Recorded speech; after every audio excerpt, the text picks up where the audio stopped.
Hello po, for today's video po, tayo po ay magluto ng Bicol Express. Sa isang mainit na kawali po, tayo po ay maggisa na ng ating mga aromatics. Pag ako po ay nagigisa, inuuna ko ang bawang hanggang sa medyo mag-brown ko ng konti.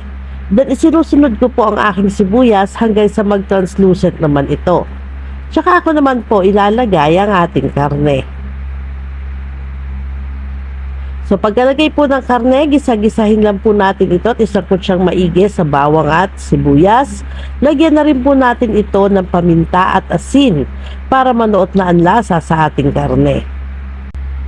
Hayaan ng ilang minuto at pagkatapos pwede na po natin ilagay dyan ang ating hiniwa-hiwang siling green at bell pepper.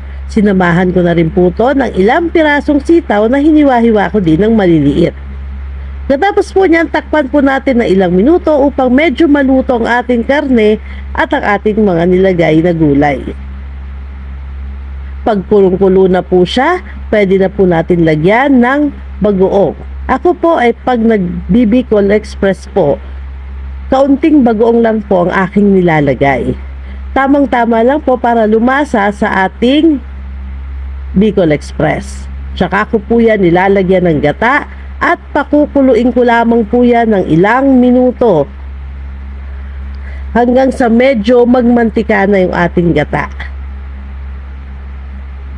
At eto na po ang aking dilutong Bicol Express. Tara po, kain na tayo. Salamat po sa panonood.